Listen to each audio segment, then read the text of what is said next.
আমাদের কর্মসংস্থানের ব্যবস্থা করে অটোর উপরে হস্তক্ষেপ করে। অন্যথায় যদি এই অটোর উপরে হস্তক্ষেপ করা হয়, এর জবাব এবার অন্যভাবে দেওয়া হবে। শ্রমিক নিয়ে কোনো কথাই নাই, যেখানে বৈষম্য দূর করার কথা বলা হয়েছিল, আজকে বাংলাদেশে বৈষম্য দূর করবে তো দূরের কথা, বৈষম্য এখন লজ্জা পাচ্ছে যে এরা কোথায় যাবে। শুধু কাঠ আর কাঠ, কি কাঠ আর কাঠ, ফ্যামিলি কাঠ, কৃষক কাঠ, ইমাম কাঠ, আলেম কাঠ, মুয়াজ্জেম কাঠ, ঠাকুর কাঠ, পুরোহিত কাঠ, সব কাঠ। কিন্তু আমরা যে আন্দোলনের সময় এই যে জীবন বাজি রেখে 36 দিন ছাত্রদের পাশে ছিলাম, যদি আমরা ওইভাবে না থাকতাম আজকে কাঠের ব্যবসা এই দেশে করতে পারতো না। সংবিধান মানবে না জুলাই সনদ মানবে, মানে ডিম আগে আসছে না মুরগি আগে আসছে, এদিক দিয়ে আমাদের অধিকার শেষ।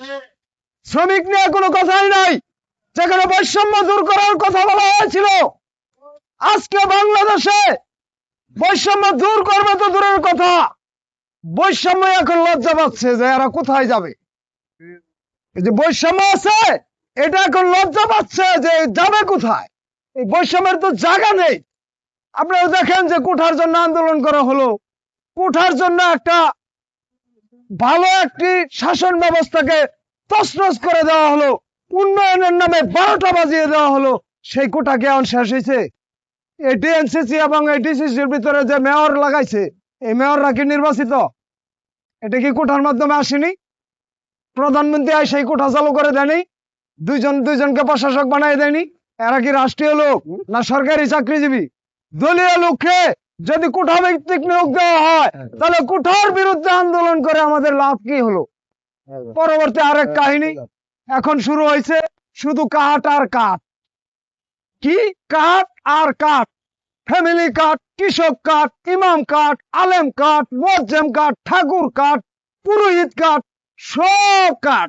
কিন্তু আমরা যে আন্দোলনের সময় এই যে জীবন বাজি রেখে 36 দিন ছাত্রদের পাশে ছিলাম, যদি আমরা ওইভাবে না থাকতাম আজকে কাঠের ব্যবসা এই দেশে করতে পারতো না। কিন্তু আমাদের নিয়ে কেউ কথা বলে না। এখন আলোচনা শুরু হয়েছে। কালকে আমি শাহবাগে দেখলাম যে তারা অটো বন্ধ করার জন্য একটা অবস্থান কর্মসূচি সেখানে দিয়েছে।